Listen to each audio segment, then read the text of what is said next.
Você não vai acreditar no que aconteceu quando um grupo de mafiosos decidiu arrastar para cima um velhinho aparentemente indefeso. Mal sabiam eles que esse senhor era um ex-assassino profissional com habilidades mortais e um desejo ardente de vingança. Prepare-se para uma história de ação e reviravoltas que vai te deixar sem fôlego. Descubra como o passado misterioso desse homem se revela em uma batalha épica contra o crime organizado. Fique com a gente e veja como essa incrível saga de justiça começa. Seja bem-vindo ao canal dos Filmes Tecnológicos. Tudo beleza? Antes de começar a história, já deixa o like porque essa trama vai te surpreender. Aproveita e já se inscreve no canal e ativa o sininho para dar aquela força. Valeu! O filme começa com dois agentes da DEA, Anthony e Juan, junto com vários outros policiais, a caminho de invadir um armazém. Eles suspeitam que o armazém seja um centro ilegal de produção e distribuição de drogas. No caminho,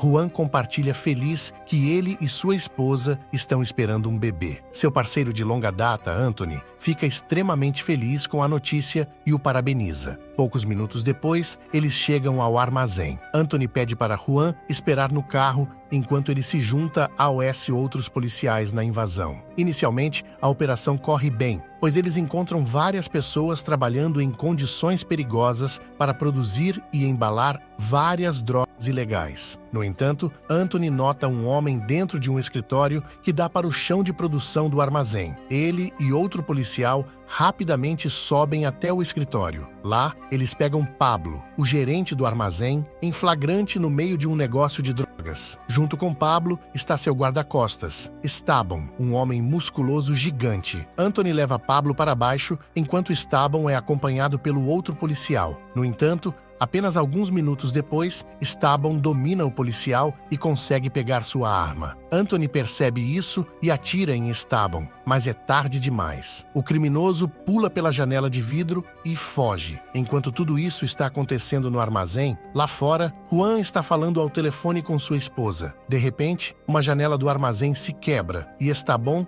cai do lado de fora. Juan é completamente pego de surpresa e antes que ele possa reagir, Estaban abre fogo contra ele, arrastando-o para cima no local. Poucos minutos depois da fuga do criminoso, Anthony finalmente chega à cena. Ele fica devastado ao ver o corpo morto de seu melhor amigo, o que o leva a chorar. A cena então muda para um homem idoso chamado Nick, que está aproveitando a tarde em seu barco. É revelado que ele é um ex-atirador do exército que trabalhou como assassino para o governo por vários anos. Logo após ele atracar, um homem chamado Francis se aproxima dele. Da conversa deles, é revelado que Francis trabalha para o governo e está visitando Nick com uma oferta. Ele quer que Nick volte como assassino para eliminar vários alvos que são suspeitos de potencialmente danificar a economia americana. Inicialmente, Nick recusa a oferta, dizendo que está muito velho para cometer qualquer ato de violência. Mas Francis aponta que ele claramente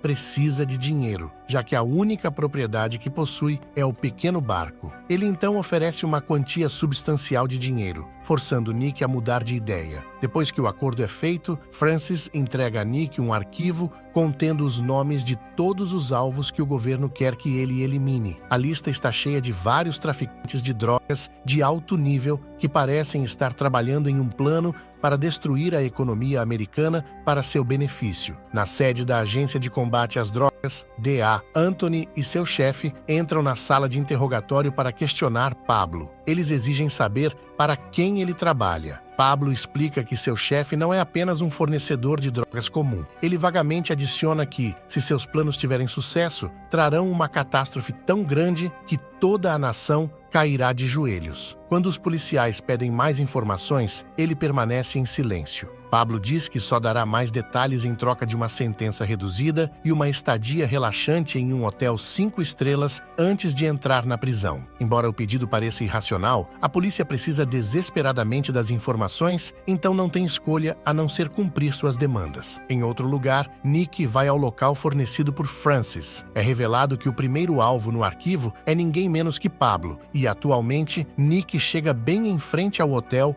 onde Pablo está hospedado. Mais tarde, naquela tarde, Nick encontra a oportunidade certa para executar sua tarefa e corre para um telhado do outro lado do hotel. Ele carrega seu rifle de precisão favorito em uma bolsa de golfe e sobe para ter uma visão clara. Logo depois, Anthony chega ao hotel para pegar Pablo e levá-lo de volta à prisão. Ele algema o traficante e o escolta para baixo até um veículo de segurança. No entanto, assim que Pablo está prestes a entrar no veículo, Nick mira e atira uma bala bem entre seus olhos. Em questão de segundos, o traficante cai morto, pegando Anthony completamente de surpresa. Ele tenta encontrar a localização do atirador, mas Nick já fugiu da cena. Poucos dias depois, na sede da DEA, Anthony tem uma reunião com seu chefe e outros membros da agência. O chefe recebeu informações vitais de seus espiões. Suspeita-se que Pablo era apenas uma pequena parte de uma rede maior envolvida na distribuição de drogas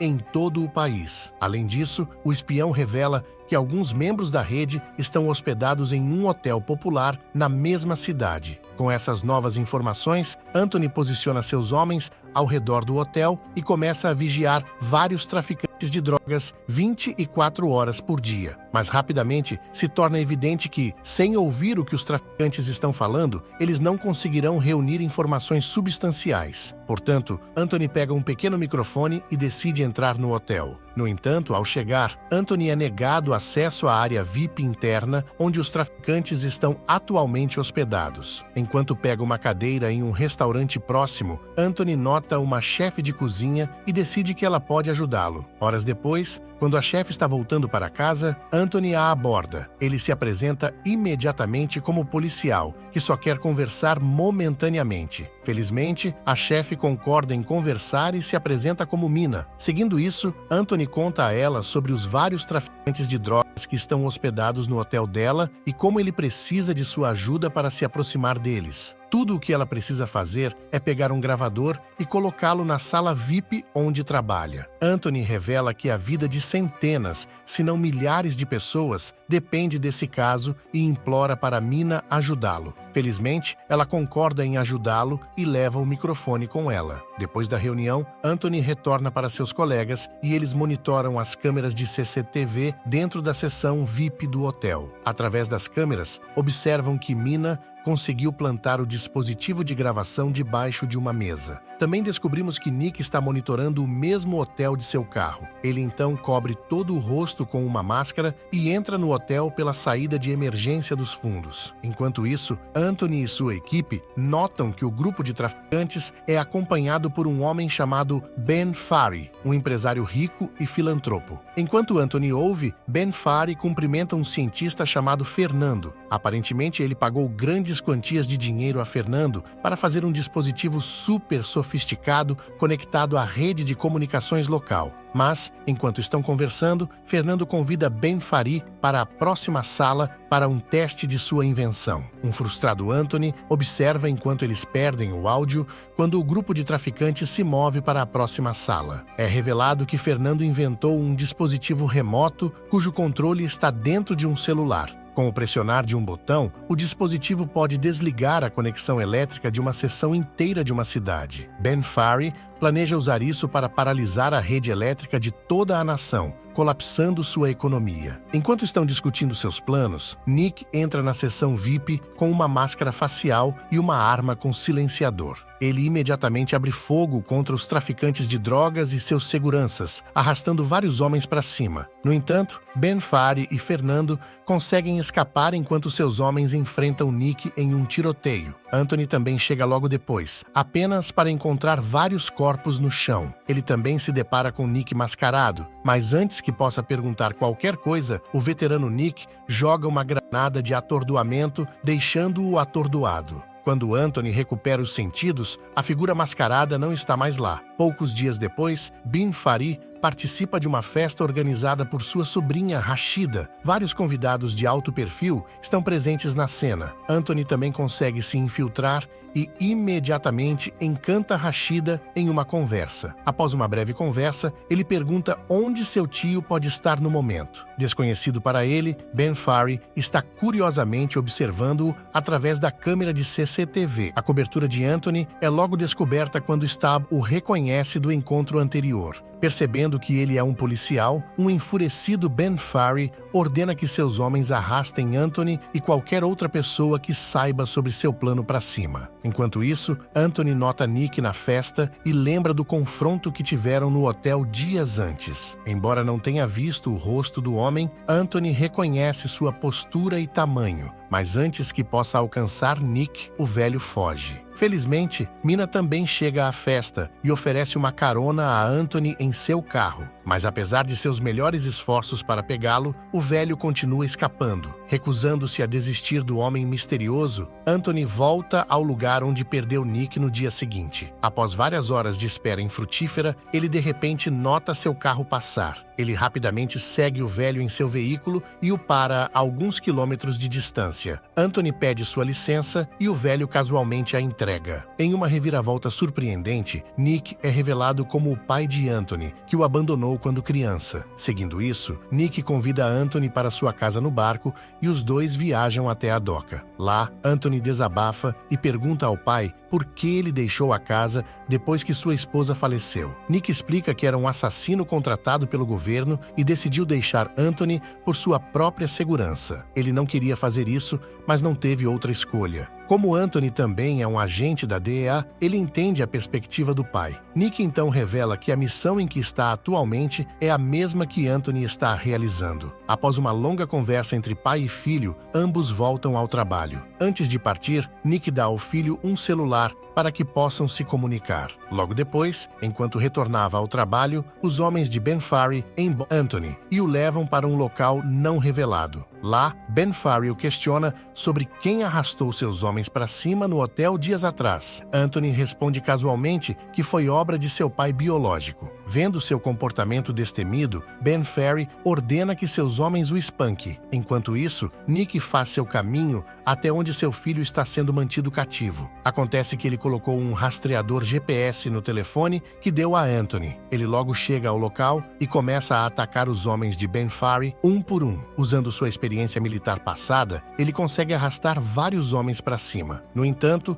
tanto Ben Fari quanto Fernando escapam mais uma vez. A dupla pai e filho então segue para o barco de Nick. Pouco depois do ataque de Nick, a polícia chega ao local e descobre equipamentos que seriam usados para cortar o fornecimento elétrico de uma grande parte do país. De volta ao barco, Anthony recebe uma ligação angustiante de Mina. Acontece que ela foi sequestrada por Stabone. O grandalhão ameaça Anthony para que chegue a um local especificado o mais rápido possível, se quiser ver Mina viva. Depois que a ligação termina, Anthony parece horrorizado, pois uma mulher inocente foi sequestrada por causa dele. Mas ele também sabe que uma armadilha foi armada para ele, então ele e Nick decidem viajar separadamente para o local especificado. Depois de chegar ao local, Anthony entra no prédio onde Mina está sendo mantida como refém, sozinho. Mas assim que a alcança, Stabone aparece e também o mantém cativo. É revelado que o grande guarda-costas sabe que os homens de Ben foram arrastados para cima pelo pai de Anthony, então ele planeja usar Anthony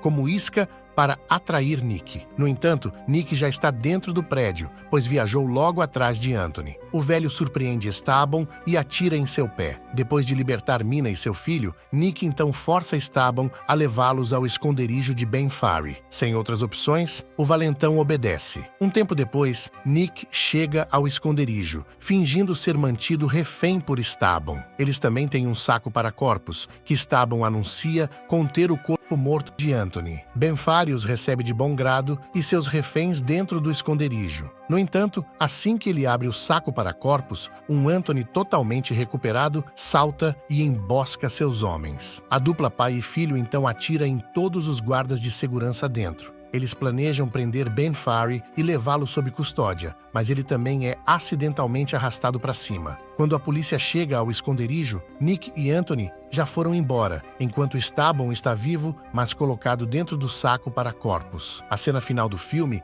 mostra os eventos de alguns anos depois. Mina e Anthony estão casados e têm um filho. Quanto à viúva de Juan, ela recebe um grande fundo de seguro para criar seus filhos. Este roteiro está repleto de detalhes fascinantes que você precisa saber. Primeiro, o protagonista, um ex-assassino profissional, foi inspirado por histórias reais de agentes secretos que se aposentaram, mas nunca perderam suas habilidades mortais. Além disso, a trama incorpora tecnologias de espionagem avançadas, como dispositivos de escuta e rastreadores GPS, que são usados para criar momentos de alta tensão. Outro ponto interessante é que o relacionamento entre o protagonista e seu filho, ambos lutando contra a máfia, adiciona uma camada emocional profunda à história, mostrando que, mesmo no mundo do crime, laços familiares podem ser poderosos. E claro, a inclusão de um chefe como personagem crucial que ajuda os heróis demonstra como pessoas comuns podem se tornar peças-chave em situações extraordinárias. Este roteiro não é apenas sobre ação, é uma exploração complexa de tecnologia, relacionamentos e justiça. Não se esqueça de deixar o seu like aqui nesse vídeo, se inscrever no canal e ativar o sininho para não perder os próximos.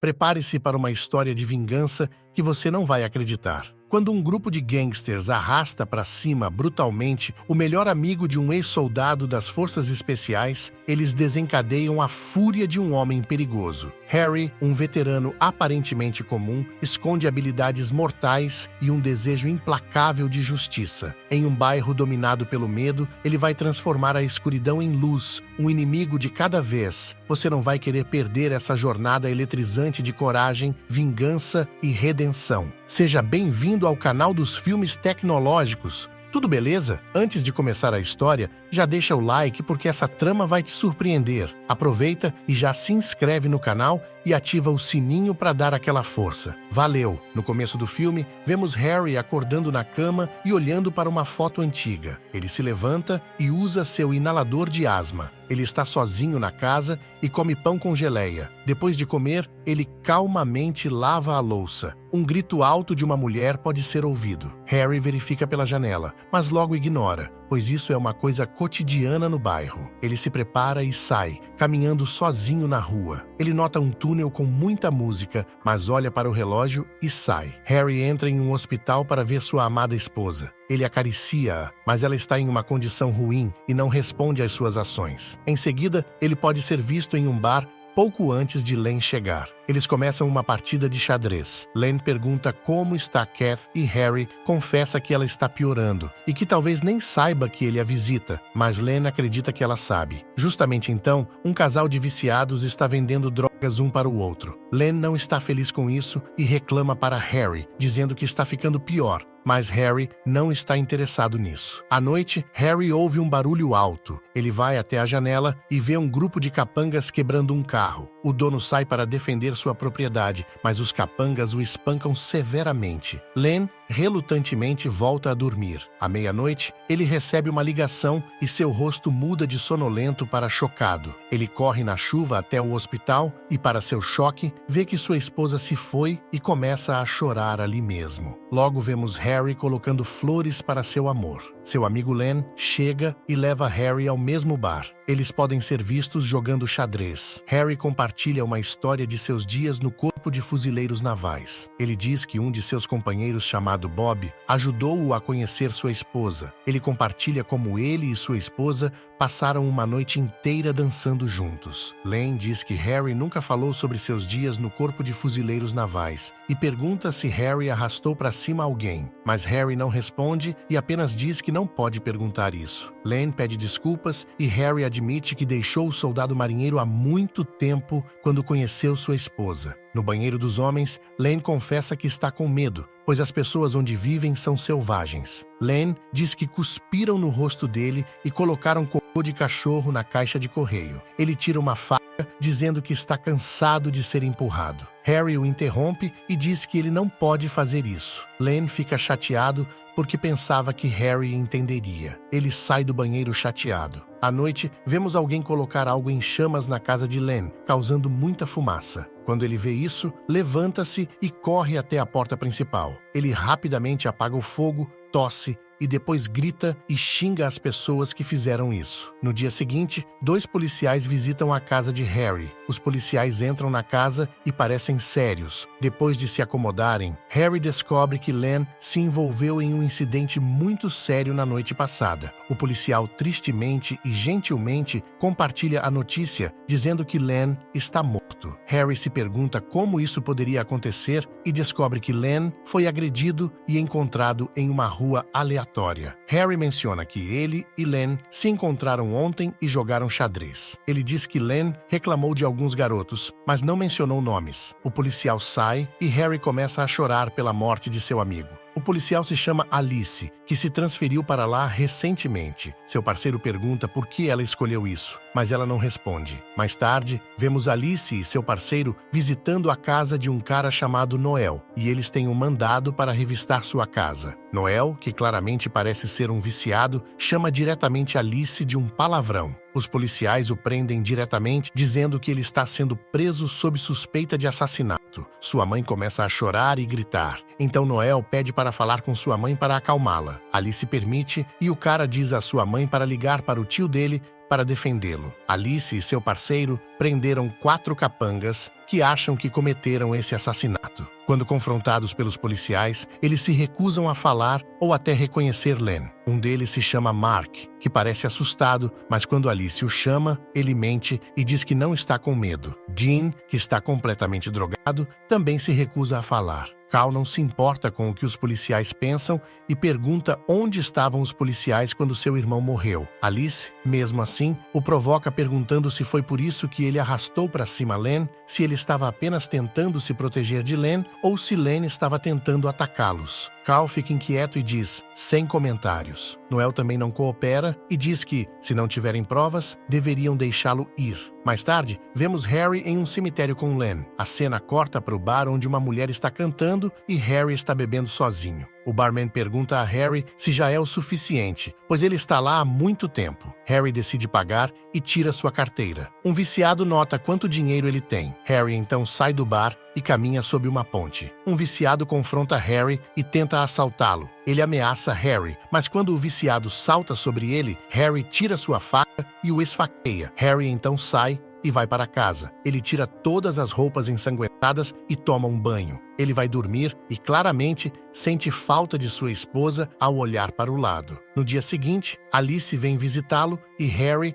a convida para entrar. Alice vê uma foto e percebe que ele esteve nos fuzileiros navais. Ela também nota um jogo de xadrez e Harry começa a explicar que está estudando para jogar xadrez e parece muito feliz falando sobre isso. Logo, ele percebe que está saindo do assunto. Alice finalmente diz que está lá porque encontraram a arma do crime. Ela diz que a arma era de grau militar e que pertencia a Len, pois suas impressões digitais estavam por toda parte. Harry rapidamente informa que sabia que Len tinha a arma, que foi passada para ele por seu pai. Alice diz que há um problema porque o tribunal verá isso como legítima defesa e que os garotos que fizeram isso não serão acusados de assassinato. Harry fica muito chateado e pede para Alice sair, mas Alice assegura que o manterá informado sobre as atualizações. Harry remove uma caixa antiga de memórias. Dentro, podemos ver um bordado de "Eu te amo", provavelmente de sua esposa. Ele também encontra uma faca antiga. Harry sai e vai para a casa de Len, que está completamente queimada. As paredes estão destruídas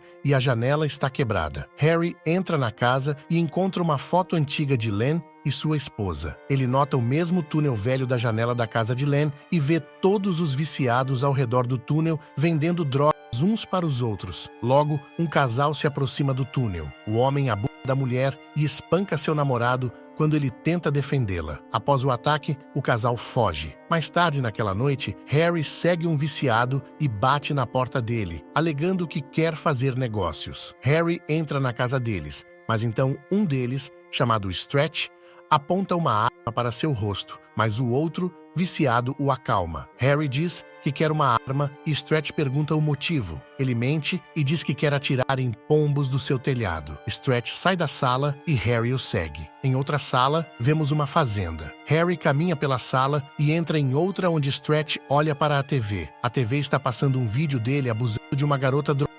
Harry fica desconfortável ao ver esse vídeo e nota uma garota no sofá que está completamente inconsciente. Stretch oferece a Harry a chance de fazer qualquer coisa com ela por algum dinheiro. Enquanto esperam em silêncio, o outro homem entra com uma sacola de armas. Um por um, ele tira uma arma e explica sobre cada uma delas. Harry ainda está preocupado com a garota e diz que talvez devessem levá-la ao hospital ou pelo menos chamar uma ambulância para ela. Mas Stretch recusa e aponta uma arma para Harry, dizendo para pegar uma arma e sair antes que ele o machuque. A garota começa a tossir. Harry distrai um deles elogiando o peito da garota. Usando a distração, ele esfaqueia o homem no braço e puxa sua arma, mas Stretch aponta sua arma para Harry. Ele puxa o gatilho, mas a arma está vazia. Então Harry atira no outro cara e dispara vários tiros em Stretch. Fugindo, Harry o segue e vê que ele caiu. Ele zomba de Stretch, dizendo que ele não manteve sua arma em boas condições. Harry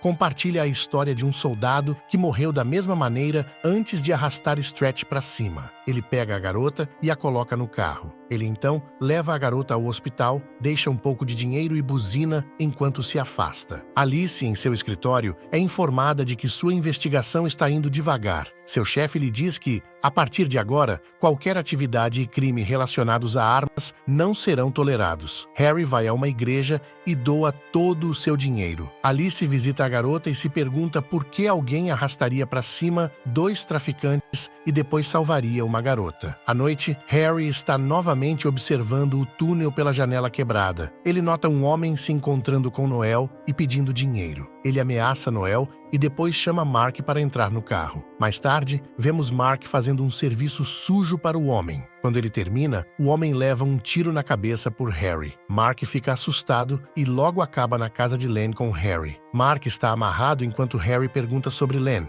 mas Mark não sabe nada sobre Len e não coopera. Harry chicoteia Mark. Mark finalmente começa a falar e diz que um velho veio e ameaçou ele e seus amigos. Ele diz que seu amigo deu um tapa em Len. Harry não acredita nisso, mas Mark diz que gravou tudo no telefone. Harry pega o telefone e assiste ao vídeo de seu melhor amigo sendo arrastado para cima brutalmente pelos capangas. Harry pergunta quem foi o esfaqueador. A cena corta para Noel flertando com uma garota e a beijando. Noel, então, nota Carl mancando em sua direção, chorando e dizendo que o homem tem uma arma. Os capangas pegam suas armas e caminham lentamente em direção a Mark, mas um deles fica assustado e abre fogo aleatoriamente, atingindo Mark. Harry, do outro lado, termina de arrastar para cima Mark e o outro cara. Noel escapa enquanto Harry o persegue, mas a asma de Harry ataca, derrubando-o. Antes de desmaiar, Harry joga sua arma no rio. Ele acorda no hospital,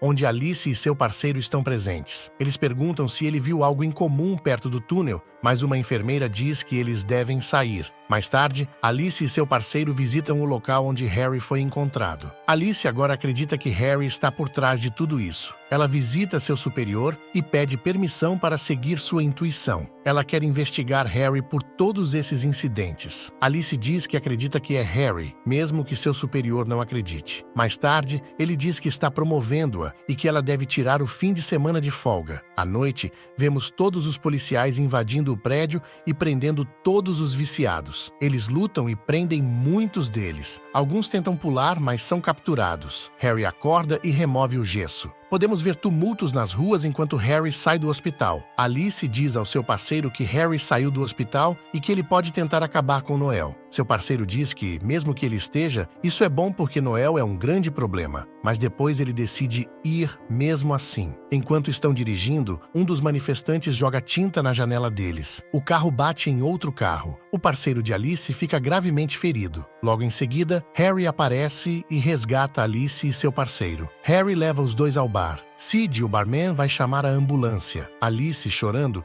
pergunta a Harry onde isso vai acabar. Ela também diz que o tio de Noel é Sid e que, se ele arrastar para cima Noel, Sid o arrastará para cima. Ao saber disso, Harry vai ao porão e aponta a arma para Sid. Ele o confronta por tudo. Sid chama Noel e tenta defendê-lo. Para provar o que Noel fez, Harry mostra o vídeo que Mark gravou. Mesmo assim, Sid diz que Harry não pode arrastar para cima Noel. Harry luta para respirar e fica fraco. Sid vê isso como uma oportunidade e tira a arma de Harry, atirando nele. Lá em cima, Alice chama por ajuda, mas é derrubada por Noel. Ele a espanca, chamando-a de palavras ofensivas. Sid está chateado com Noel por não estar seguro. Ele diz a Noel para acabar com todos e jogá-los na rua. Para mostrar a Noel, Noel começa a estrangular Alice, dizendo para ela olhar nos olhos dele. Pouco antes de Alice perder a vida, Harry tira uma pistola escondida e atira em Noel no pescoço. Em um momento, Sid atira em Harry no ombro. Alice está lutando para respirar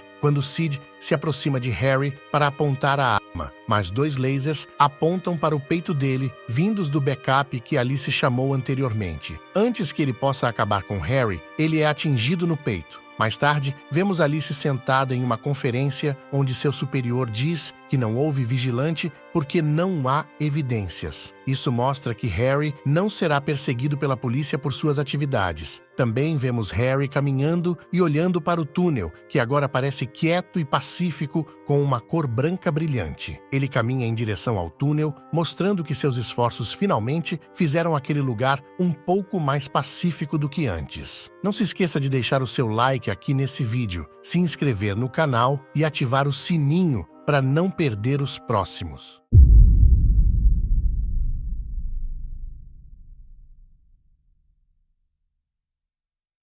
Prepare-se para uma viagem emocional e eletrizante em redenção e vingança. Vamos mergulhar em uma história de coragem, amor e justiça que desafia os limites do destino. Conheça Marcus, um soldado destemido, e sua filha Matilda, enquanto enfrentam perdas devastadoras e descobrem uma conspiração mortal. Embarque nessa jornada repleta de reviravoltas e emoções intensas, onde a verdade será revelada e a vingança será implacável. Não pisque os olhos, porque cada segundo é crucial e você não vai querer perder um momento dessa saga arrebatadora. Seja bem-vindo ao canal dos filmes tecnológicos. Tudo beleza? Antes de começar a história, já deixa o like porque essa trama vai te surpreender. Aproveita e já se inscreve no canal e ativa o sininho para dar aquela força. Valeu! O filme começa em Talon, onde um velho padre de barba branca e sua sobrinha estão olhando para uma bicicleta vermelha que ele está prestes a comprar como presente de Natal. Mas a garota diz que quer uma bicicleta azul, não uma vermelha. O vendedor de bicicletas diz que só tem uma bicicleta vermelha e pede que voltem mais tarde, pois encontrará uma bicicleta azul. Depois disso, o vendedor ordena que seus homens roubem uma bicicleta azul. Uma van branca para na frente de uma estação de trem dinamarquesa, onde uma bicicleta azul está presa a um poste. 2 homens saem da van, roubam a bicicleta e fogem. No dia seguinte, a dona da bicicleta azul, uma garota chamada Matilda,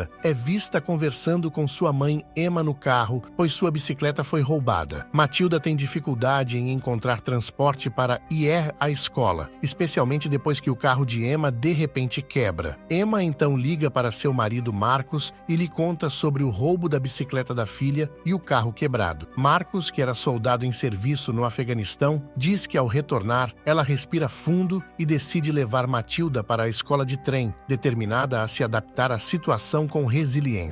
Enquanto isso, do outro lado da cidade, Otto e Leonard se encontram em uma apresentação crucial, apresentando sua ideia inovadora para seus superiores céticos. Eles estão defendendo um algoritmo inteligente que pode prever eventos futuros, analisando ocorrências passadas. Otto explica apaixonadamente o mecanismo por trás de sua criação, enfatizando a importância dos dados históricos. No entanto, apesar de seus melhores esforços, sua apresentação não tem sucesso e eles se encontram na recepção de decepção, sendo demitidos por seus chefes. Enquanto Otto está prestes a voltar para a casa de trem, sua atenção é atraída por um homem na mesma carruagem, exibindo uma tatuagem de águia. Quando o trem para na estação, Otto observa o homem se levantar de seu assento, descartar casualmente seu sanduíche e bebida antes de sair do trem. O comportamento peculiar do homem deixa Otto inquieto. Logo depois, Matilda e e Emma embarcam no trem, juntando-se a Otto na carruagem lotada. Sentindo o desconforto de Emma, Otto insiste que ela tome seu assento. De repente, a tragédia acontece quando o trem avança bruscamente, colidindo com outro trem, enviando ondas de caos e destruição pela carruagem. O impacto devasta o lado direito do vagão, matando instantaneamente Emma na colisão catastrófica. Após o acidente, Otto se vê consumido pela culpa ao testemunhar a devastação de Matilda pela perda de sua mãe. O peso da responsabilidade o esmaga. Enquanto isso, Matilda e Marcos lutam para lidar com a morte trágica de Emma. Apesar de sua fachada estoica, Matilda sente a turbulência interior de seu pai e o incita a buscar aconselhamento para apoio. No entanto, Marcos teimosamente recusa, insistindo que pode lidar com suas emoções sozinho. Durante esse tempo, Otto e Leonard rastreiam Marcos, revelando suas descobertas sobre o plano de assassinato orquestrado. Marcos fica chocado com a revelação e os convida para entrar e compartilhar mais detalhes sobre o incidente. Otto conta tudo o que sabe, incluindo o indivíduo suspeito que desembarcou do trem pouco antes do acidente, despertando uma nova onda de determinação para descobrir a verdade por trás da morte prematura de Emma. Determinados a desvendar a verdade por trás da morte trágica de Emma e fazer justiça à sua amada esposa, Marcos pede a Otto e Leonard para descobrir a identidade do assassino suspeito e rastrear seu paradeiro. Reconhecendo a gravidade do pedido de Marcos, o trio embarca em uma busca incansável por respostas. Em sua busca por justiça, Otto recorre ao seu velho amigo e hacker habilidoso Emmentaler para assistência crucial. Com a experiência de Emmentaler em forense digital e software avançado de reconhecimento facial, a equipe se aprofunda em vastos bancos de dados e imagens de vigilância em busca do elusivo culpado. Seus esforços iniciais produzem pistas promissoras, mas a precisão necessária para identificar o suspeito se prova um desafio assustador. Enquanto isso, a ansiedade de Marcos intensifica-se a cada momento que passa, com o coração pesado de incerteza e a dor corrosiva da perda. No entanto, em meio à turbulência, um vislumbre de esperança emerge quando Emmentaler finalmente faz um avanço. Através de uma análise meticulosa, Emmentaler identifica uma correspondência potencial conhecida como Paula Ollison, o enigmático irmão do notório líder da gangue de motociclistas Riders of Justice. A revelação choca o grupo, confirmando suas suspeitas de jogo sujo e despertando uma determinação feroz para enfrentar os perpetradores de frente.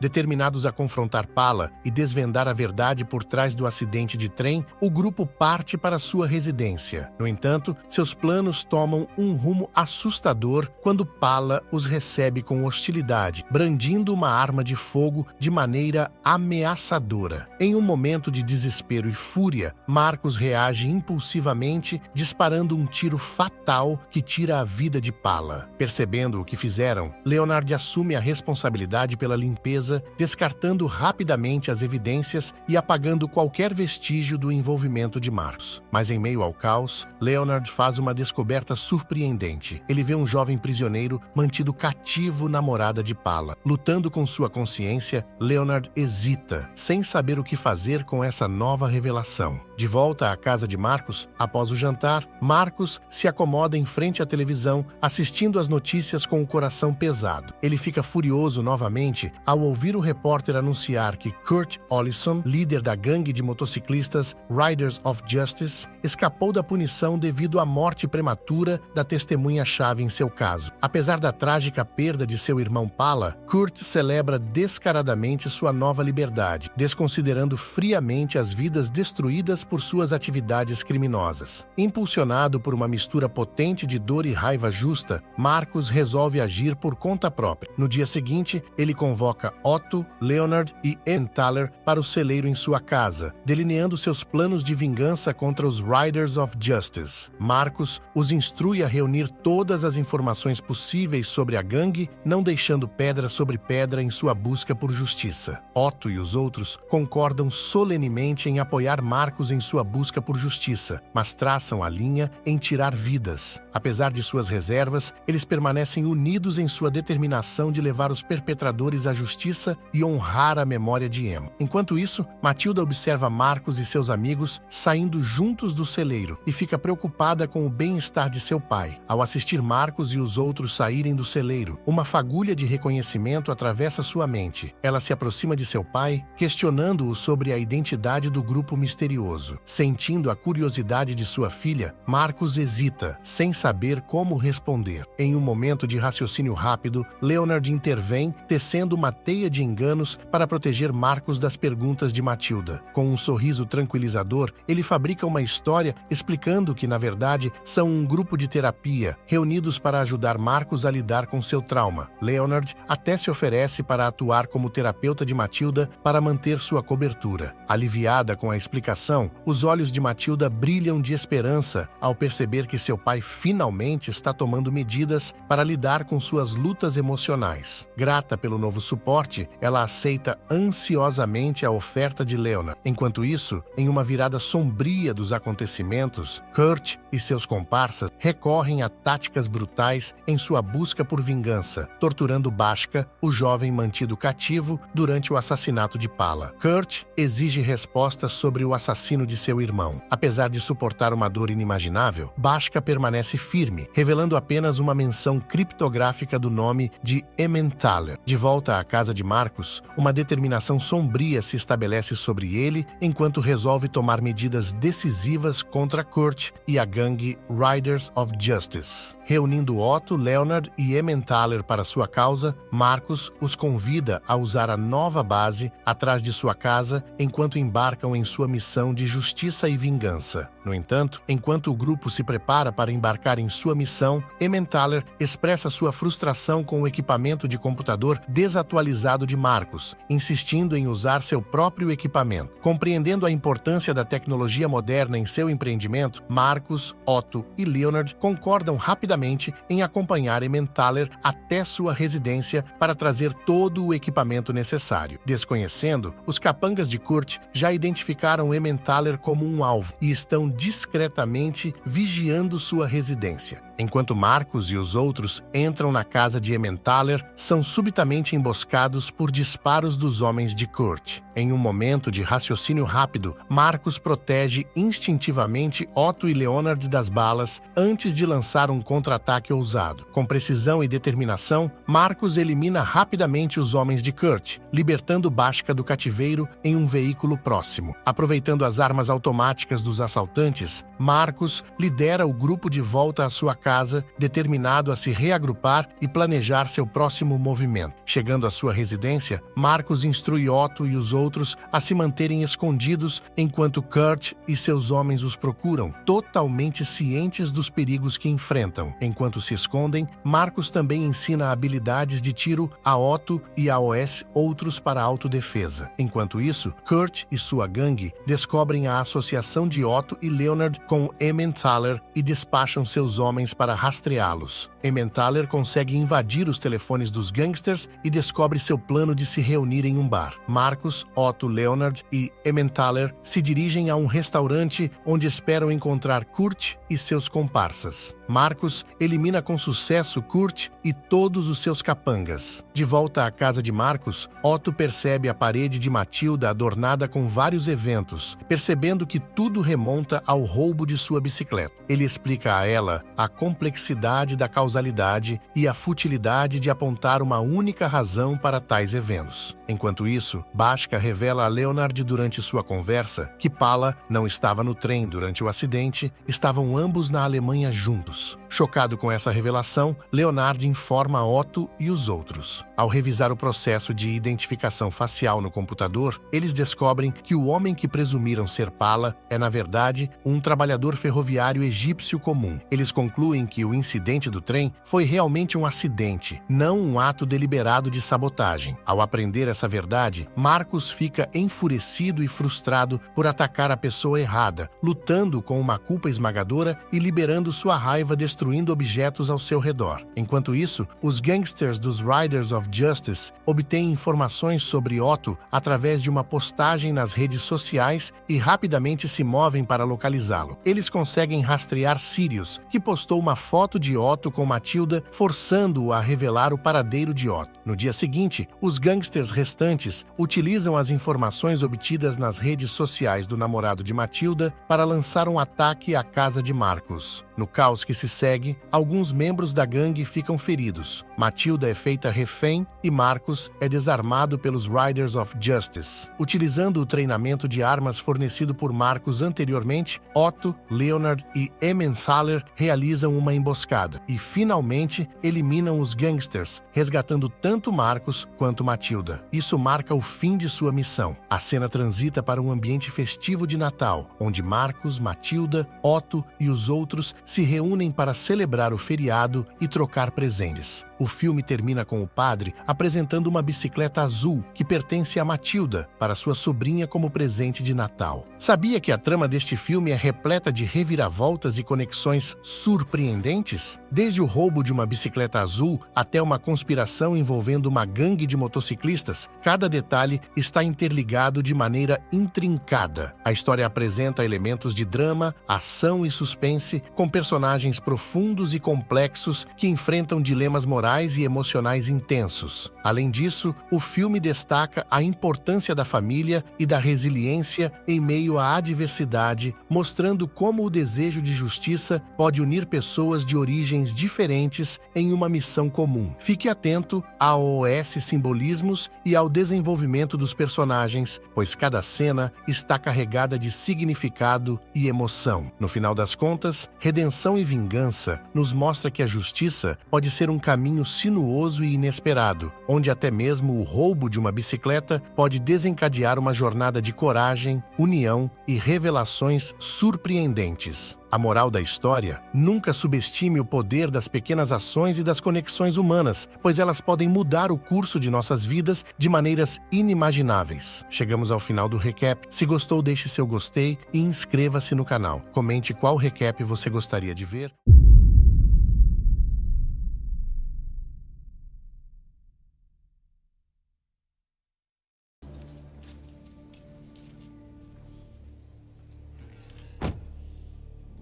Existia um lugar paradisíaco onde uma banda tocava em um café localizado por ali. Aquele lugar era chamado de Ilha, do jeito que nutre uma certa simpatia pela vocalista da banda chamada Nora. Ele até convida ela para se sentar à sua mesa quando ela faz uma pausa. Ele também elogia a beleza de Nora e sua voz impressionante. Ele está tão impressionado que oferece a ela um contrato de 1 ano com o triplo do pagamento para que a banda dela se apresente no café todos os sábados à noite. Naquele momento, Nora fica emocionada e concorda imediatamente. Pouco depois, Álvares pede a um barman para trazer vinho para a linda mulher. Infelizmente, o barman derrama acidentalmente o vinho no vestido dela. Ela encara aquele acidente com pouca importância, afinal ela pode trocar de roupa. Mas Álvares não fica feliz e revela sua verdadeira face doentia e cruel. Rapidamente, ele crava uma faca no pescoço do barman, fazendo a pobre moça ficar com mais manchas vermelhas em seu vestido. Ela fica aterrorizada ao descobrir que aquele homem que tanto trata ela bem é perigosa o suficiente para acabar com qualquer um por coisa mínima. Acontece que ele é, na verdade, o líder de uma poderosa máfia na América. Ele está morando na ilha há 4 anos para expandir suas atividades ilegais lá. Agora, a cena muda para Los Angeles. Lá, conhecemos o chefe de polícia chamado Mark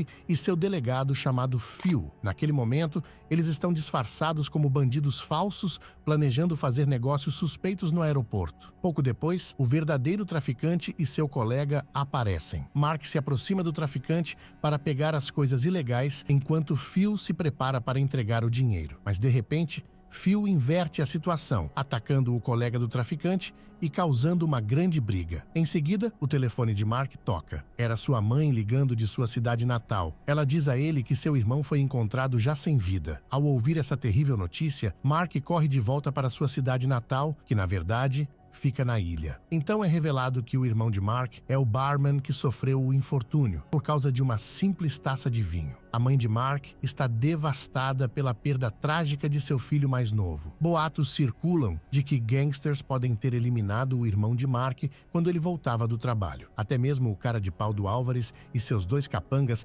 aparecem no funeral para oferecer suas condolências a Mark. Assim que o funeral termina, Mark e sua mãe voltam para casa. Naquele momento, ele olha para fotos antigas dele e de seu irmão. Ele percebe que se passaram 11 anos desde a última vez que pisou na ilha. Seus deveres como chefe de polícia deixaram ele muito afastado de tudo. Ele jura a si mesmo que se vingará da pessoa que tirou seu irmão dele. No dia seguinte, Mark foi para a delegacia de polícia da ilha.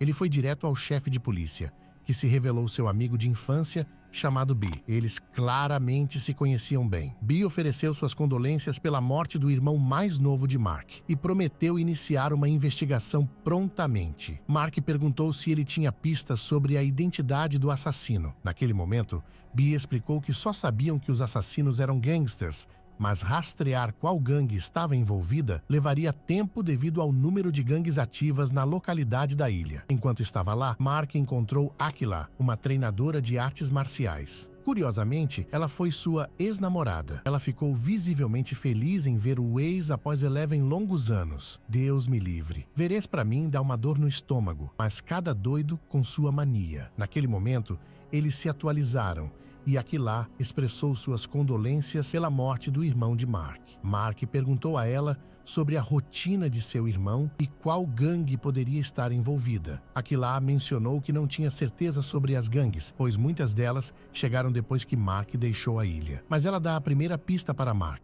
De alguma forma, ela sabia que seu irmão mais novo trabalhava com um americano mafioso chamado Álvares. Os cafés que ele possuía eram apenas fachada que escondiam seu verdadeiro negócio, que envolvia mercadorias ilegais e armas. Ao saber disso, Mark ficou pensativo sobre o tal Álvares e decidiu ir de encontro a ele. Antes de sair, Mark pediu a Aquila que cuidasse de sua mãe e a levasse para casa, temendo por sua segurança. Pouco depois, Mark foi ao café de Álvares. No entanto, ele foi inicialmente impedido pelo assessor direito do mafioso, mas o próprio Álvares permitiu que Mark entrasse. Em seguida, Mark não perdeu tempo e perguntou a Álvares se ele sabia quem era responsável pela morte de seu irmão. Nesse momento, Álvares inventou uma história meio torta, afirmando que o irmão de Mark foi finalizado por estranhos quando estava voltando do café depois do turno. Mark não ficou convencido e avisou Álvares que nunca o perdoaria se ele estivesse envolvido no crime.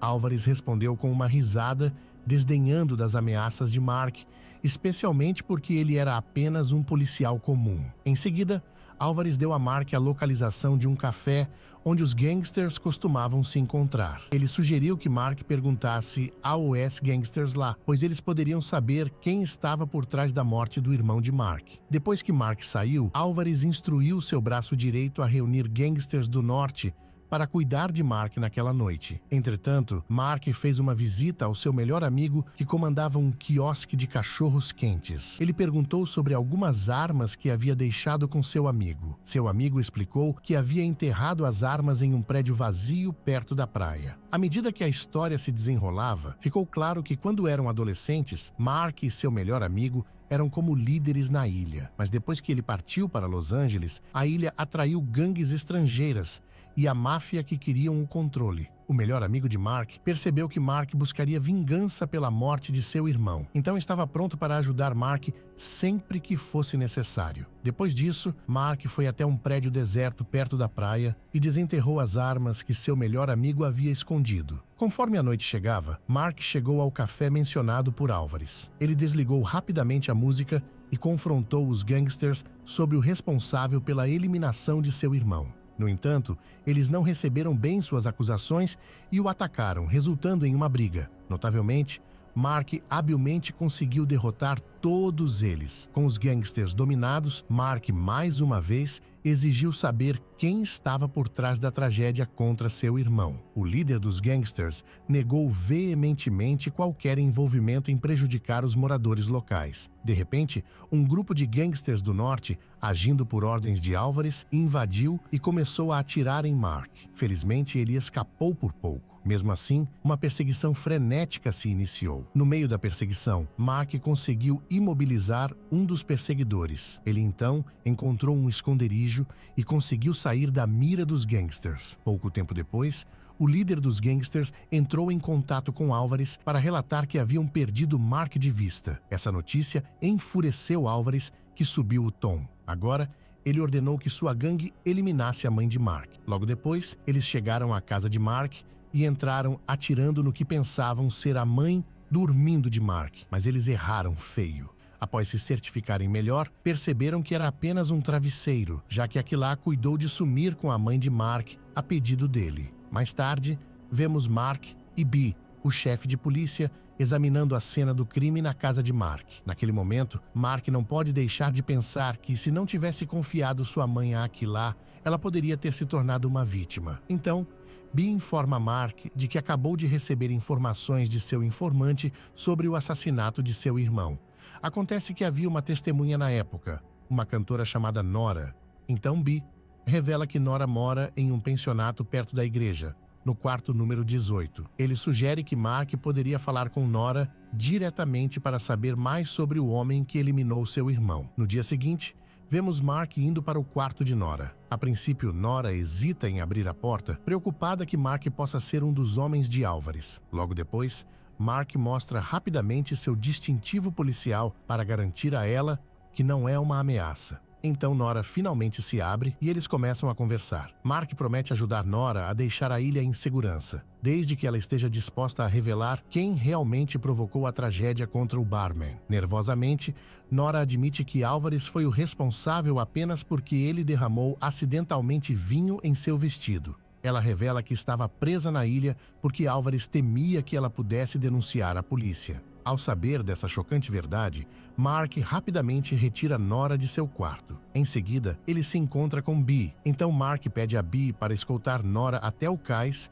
e garantir que ela deixe a ilha sem problemas. Finalmente, Bee leva Nora para o cais, enquanto Mark começa a fazer seus planos para se vingar de Álvares. Agora a história se volta para Álvares, que ordena a seus mercenários de confiança a ficarem na cola de Mark. Após algumas horas, esses mercenários chegam à ilha e seguem direto para a casa de Mark para pegar ele. Enquanto isso, Mark, sua mãe e Aquilah estão juntos em sua casa. Naquele momento, Mark planeja deixar sua mãe aos cuidados de Aquilah, já que está se preparando para enfrentar Álvares. De repente, o som de um carro se aproxima e são os mercenários enviados por Álvares. Rapidamente, Mark pega uma arma e guia sua mãe e Aquilah para a parte de trás da casa. Entre os mercenários, 2 ficam com o carro, enquanto os outros 2 procedem a entrar na casa. Lá dentro, esses 2 mercenários descobrem sinais de que Mark contornou a parte de trás da casa e vão atrás dele. Durante a perseguição, os 2 mercenários alcançam Mark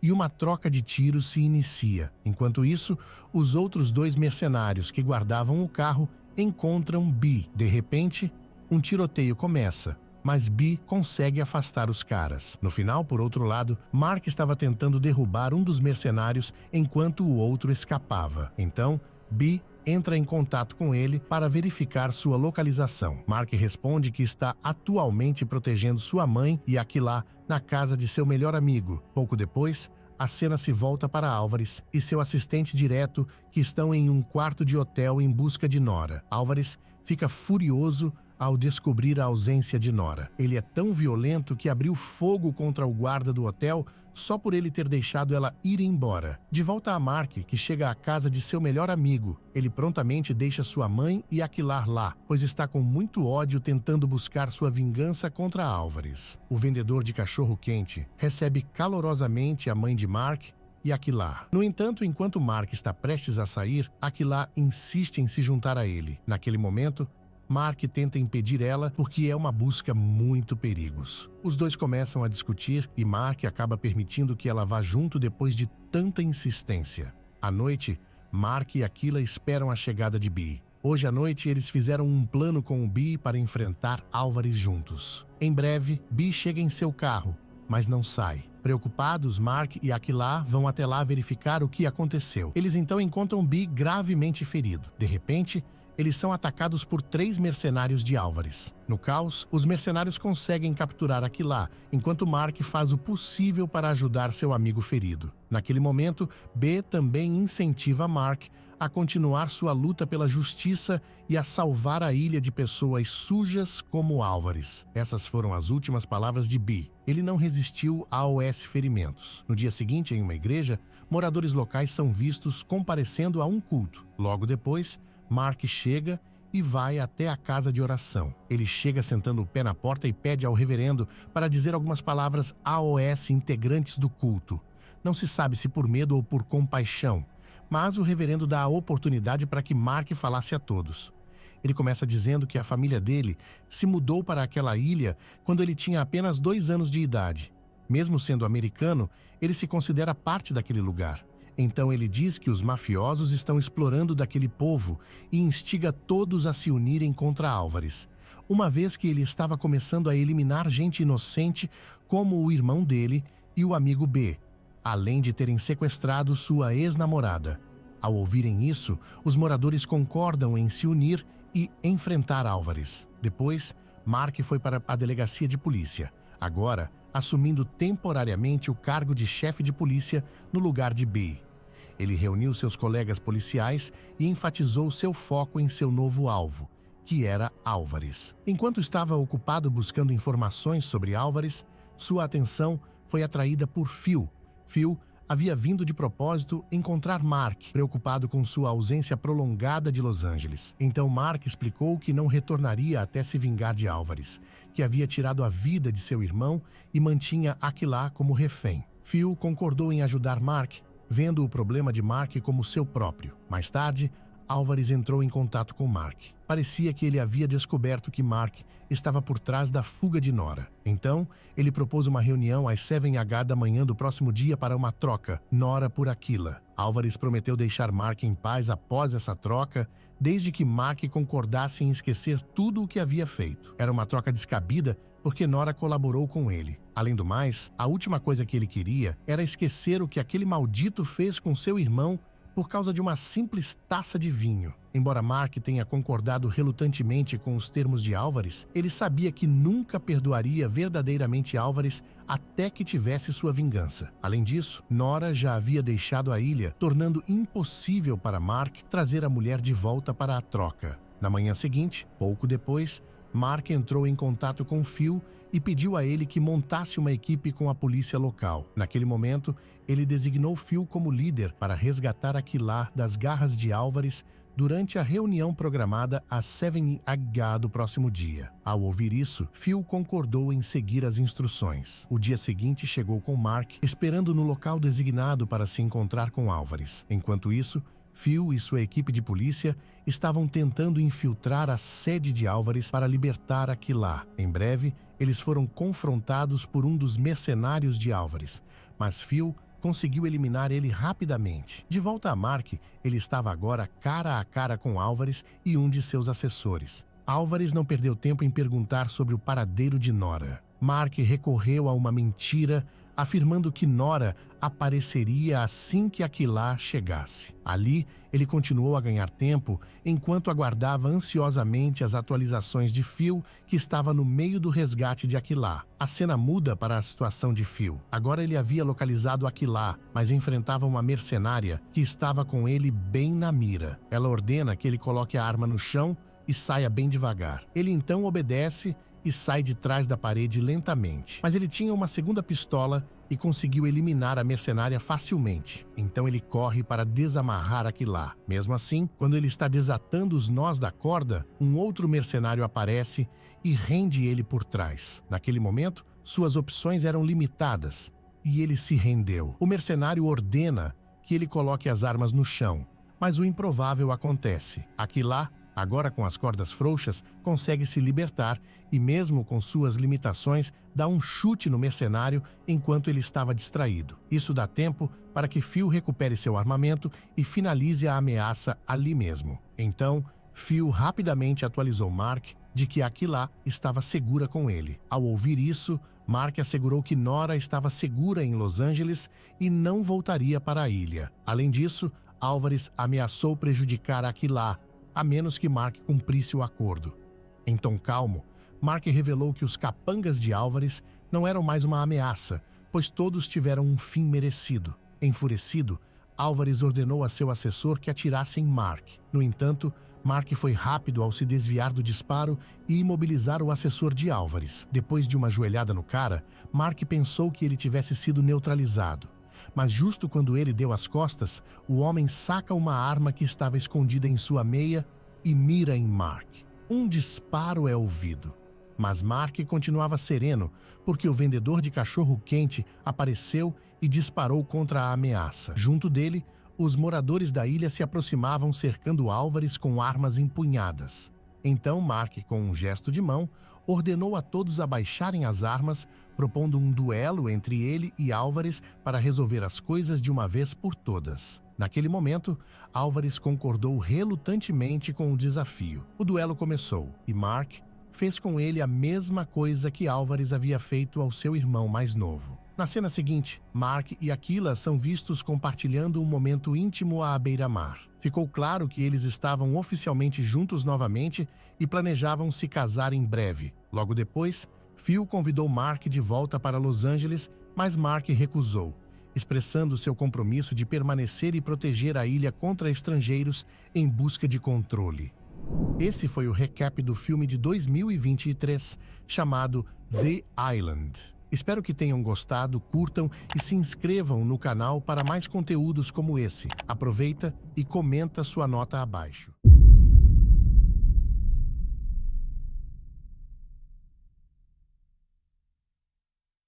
Prepare-se para um turbilhão de ação e suspense, onde a traição e a vingança colidem em uma trama eletrizante. Cia arrasta para cima a mulher inocente, sem saber que ela é a esposa do seu agente mais mortal. Um agente aposentado da CIA, conhecido como The November Man, é forçado a voltar à ativa quando sua esposa é brutalmente assassinada. Mal sabem eles que despertaram a fúria do homem mais perigoso que já trabalharam. Com perseguições intensas, conspirações secretas e reviravoltas de tirar o fôlego, você não vai querer perder um segundo dessa história cheia de adrenalina. Bem-vindo ao Filmes Tecnológicos. Antes de começarmos a história de hoje, já deixa o seu like porque essa trama vai te surpreender. Não esqueça de se inscrever e ativar o sininho para não perder nenhuma novidade. Além de ficar por dentro de tudo sobre filmes, você estará apoiando e fortalecendo o nosso canal. Muito obrigado e aproveite o vídeo. O ano é 2008 e o filme começa em Montenegro, onde conhecemos o agente da CIA, Peter Dew. Ele é um veterano no mundo da espionagem, conhecido como The November Man, porque nada vive depois que ele passa. Ele se aproxima de um de seus trainees, Mason, que está ocupado se beijando com sua namorada. Peter tenta instruir Mason sobre os pontos negativos das demonstrações públicas de afeto para alguém que trabalha na CIA. Ele pinta um cenário para Mason, avisando que, se ele se tornar um alvo, sua namorada pode ser sequestrada, colocando em risco não apenas Mason, mas também seus colegas agentes e informações sensíveis. Para deixar seu ponto claro, Peter aponta um cara suspeito por perto com uma câmera. O conselho de Mason para Peter é simples: se sentir necessidade de um relacionamento, arrume um cachorro. Na cena seguinte, Peter, Mason e outro agente chamado Hanley estão em um Mercedes preto, prontos para escoltar o embaixador dos Estados Unidos. Hanley de repente compartilha más notícias. Fontes confiáveis os alertaram sobre uma tentativa de assassinato contra o embaixador naquele dia. Ao saber disso, Mason fica responsável pelo dever de sniper enquanto Peter se apressa para buscar o embaixador. Carros pretos chegam ao ponto de desembarque e Mason toma posição em um prédio próximo. Ele examina a área em busca de alvos potenciais. Um homem caucasiano entre 30 e 40 anos. Mason diz a Peter para cancelar a operação porque não consegue encontrar o alvo, mas Peter escolhe prosseguir de qualquer maneira. Ele se passa pelo embaixador, esperando que o assassino apareça. Durante esse processo, Peter avista o alvo, mas instrui Mason a não atirar. O assassino avança em direção ao embaixador falso, disparando vários tiros. O colete à prova de balas de Peter o protege e Mason atira fatalmente no assassino. Tragicamente, uma criança também acaba na linha de tiro de Mason e é morta, levando Peter a culpar Mason por não seguir as ordens. 5 anos depois, em Lausanne, Suíça, Peter está aposentado e agora administra uma aconchegante cafeteria à beira do lago. Do nada, Hanley aparece para dar notícias sobre os recentes assassinatos brutais de seus colegas em Belgrado. O assassino foi identificado por Hanley, é uma mulher russa russa que trabalha para Arkady Fedorov, um potencial futuro presidente russo que tenta enterrar seu passado sombrio, silenciando qualquer pessoa que saiba demais. Inicialmente, Peter não parece interessado, mas Hanley menciona uma mulher chamada Natalia, que parece ter sido recrutada por Peter.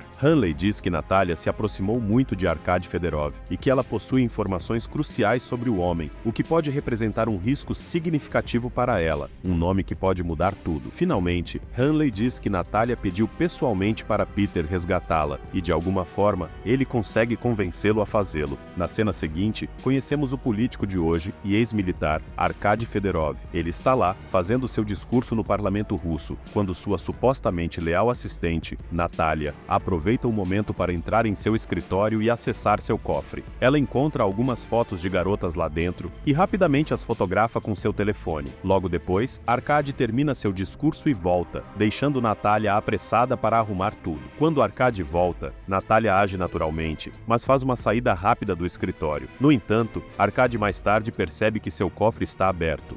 Fora do parlamento, uma equipe de extração da CIA está seguindo o carro de Natalia com um drone e uma van. Liderando a equipe está Mason, com Hanley de volta à embaixada do ZEUA em Belgrado, dando as ordens. Eles estão programados para encontrar Natalia em um determinado ponto em 5 minutos, o que é estranho, já que Hanley disse a Peter para resgatá-la. Tudo parece estar indo bem até que um carro blindado do FSB começa a perseguir Natalia. Os russos eventualmente encurralam Natalia, mas de repente Peter intervém atropelando um deles. Após uma luta em que Peter mata alguns agentes, ele finalmente consegue tirar Natalia do perigo. A aparição repentina de Peter pega todos de surpresa, desde os membros da equipe que não o reconhecem até a própria Natalia, que o observa de perto. No entanto, Hanley é o único que não parece surpreso. Natalia então começa a falar sobre o quanto sentiu falta de Peter e de uma garota chamada Lucy, indicando um vínculo incrivelmente próximo entre ele. Enquanto isso, um alto oficial da sede da CIA chamado Weinstein entra online e ordena a extração de Mason, que, é claro, enfrenta a resistência de Hanley.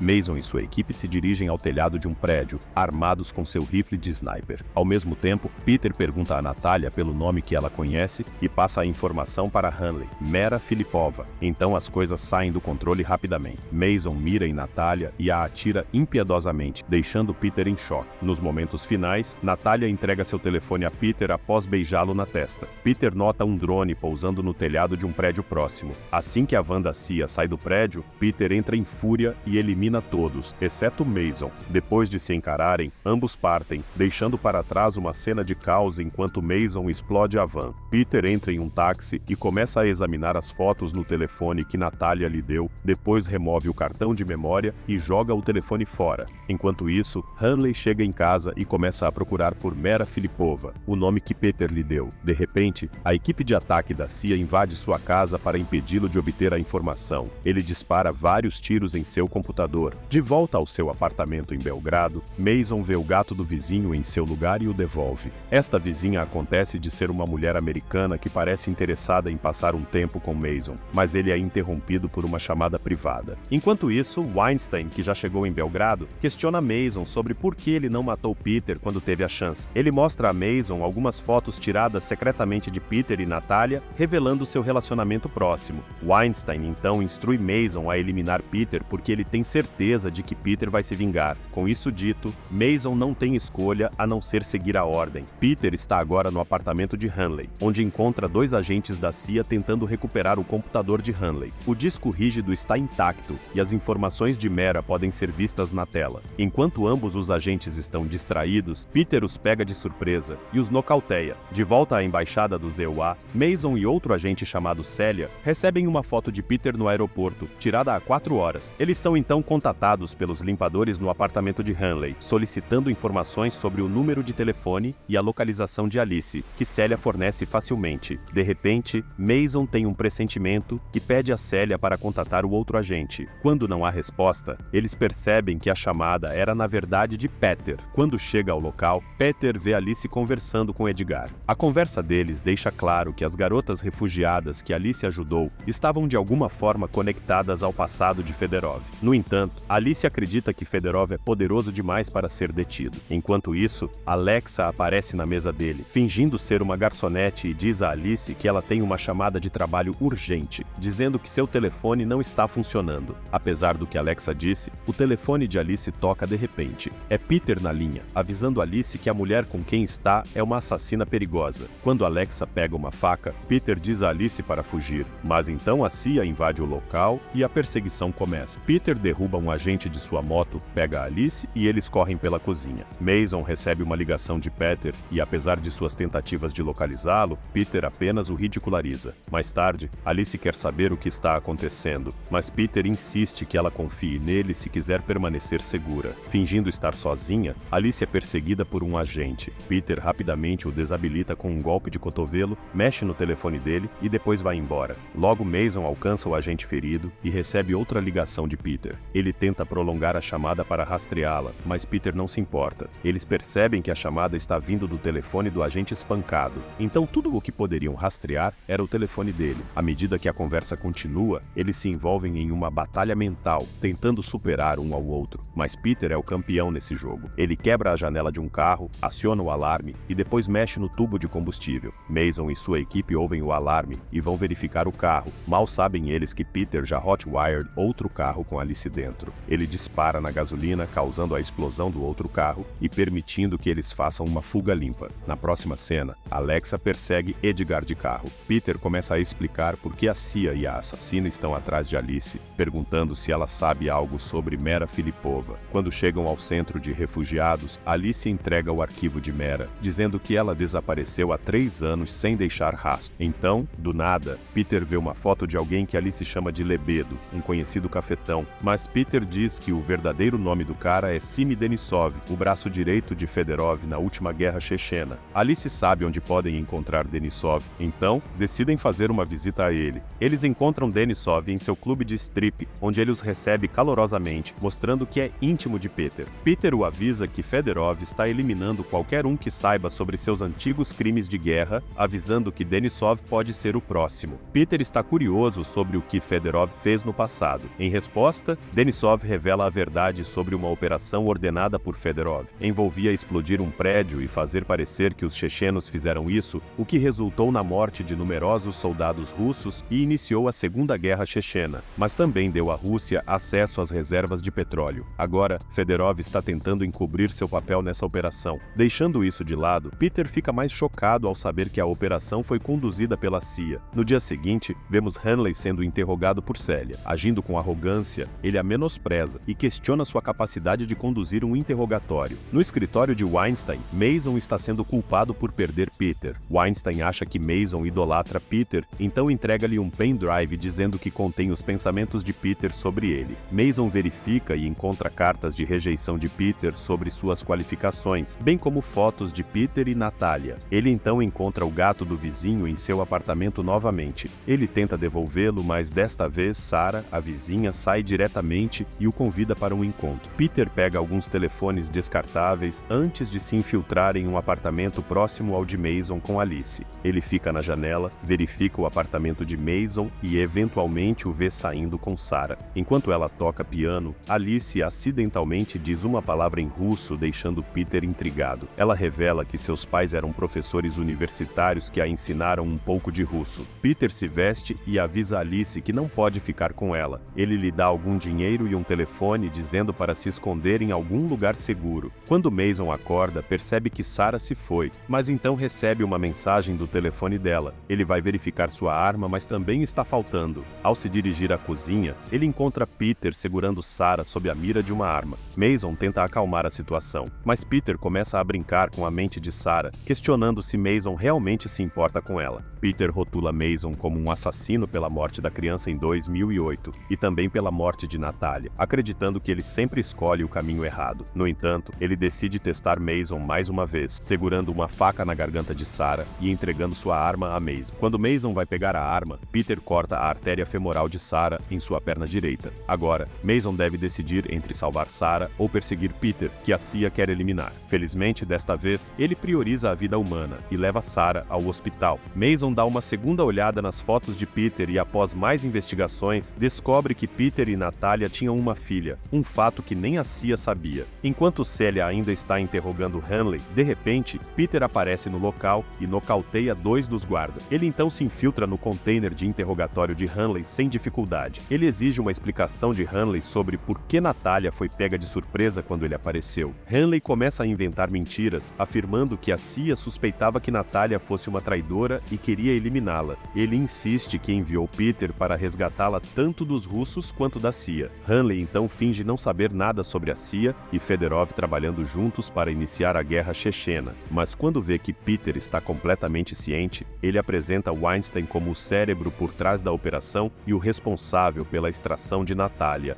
Peter começa a atacar o hotel de Fedorov. Após derrubar vários guardas, ele finalmente invade o quarto de Fedorov para resgatar Mera. Peter instrui Mera a pegar seu telefone para que possam registrar a confissão de Fedorov. Peter está determinado a fazer Fedorov admitir seus crimes e revelar suas conexões com a CIA. Quando Fedorov se recusa, Peter recorre a um jogo de roleta russa, forçando o general a confessar que foi John Hanley quem conspirou com ele, surpreendendo Peter. Quando Peter sai, ele se vê em um tiroteio com agentes da CIA. Mason também está lá, mas não consegue deter Peter. Peter diz a Mera para ir a um hotel específico, o que ela consegue fazer ao fugir dos agentes. Mason persegue Peter até o porão, desencadeando uma luta entre eles. Eventualmente, Peter domina Mason e deixa o telefone de Alice com ele. Após encontrar a confissão de Fedorov no telefone de Mera, Mason e Celia decidem contar a Weinstein. No entanto, quando vão ao escritório dele, ficam surpresos ao encontrar Hanley lá. Peter alcança Mera no hotel e revela seu plano para manter ela segura e fora do radar para sempre.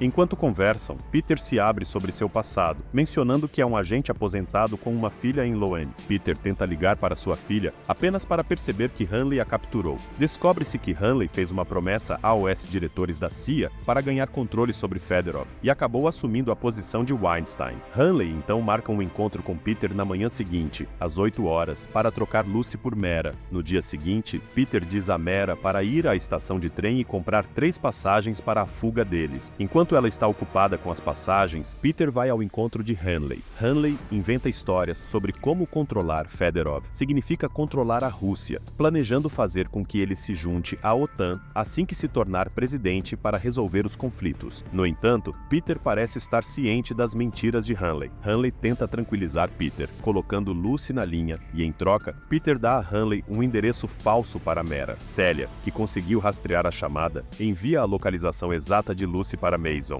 Enquanto está a caminho de encontrar Mera, Mason faz uma curva inesperada, tendo descoberto a corrupção de Hanley. Mason não vai mais obedecer às suas ordens. Ele bloqueia o cinto de segurança do outro agente usando uma moeda, de modo que ele não pode prender o cinto. Em seguida, ele bate o BMW contra a parede, garantindo que o agente fique fora de combate antes de seguir para resgatar Lucy. Na estação de trem, Mera de repente percebe que tem alguns assuntos inacabados para resolver. Ela encontra um computador e começa a digitar tudo o que sabe sobre Fedorov, pretendendo enviar as informações ao New York Times para continuar o trabalho de Edgar. Infelizmente, Alexa consegue localizar Mera na estação de trem graças ao hacker, oferecendo um agradecimento especial a ele. Alexa corre para a estação e rapidamente avista Mera. Quando as duas se encontram, Mera começa a correr, causando uma perseguição de Alexa. De repente, Mera ataca Alexa com uma pá, deixando-a inconsciente antes de voltar a escrever. Mason segue para o local onde Lucy está sendo mantida sozinho.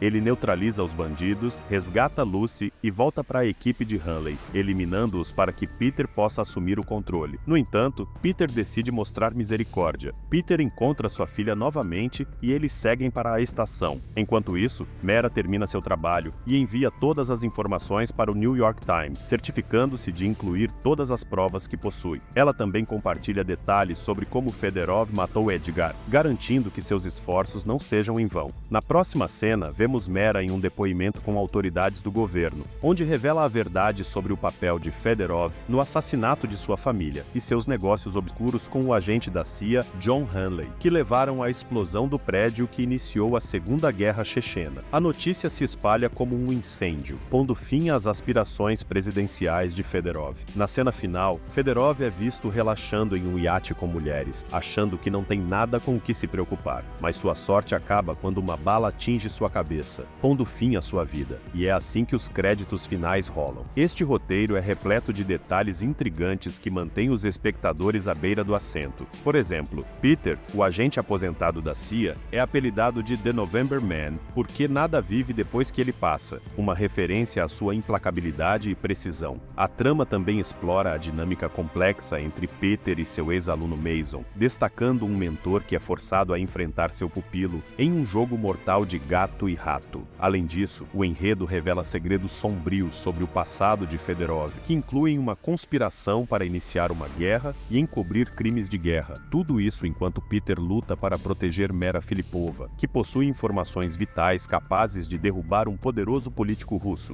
Esses elementos tornam a narrativa repleta de tensão e surpresas, mantendo o público completamente envolvido. A moral desta história eletrizante é simples: nunca subestime o poder da vingança de um agente secreto aposentado, especialmente quando sua família está em jogo, porque no final das contas, até mesmo a CIA pode aprender que não se brinca com o November Man. Não se esqueça de deixar o seu like aqui nesse vídeo, se inscrever no canal e ativar o sininho para não perder os próximos.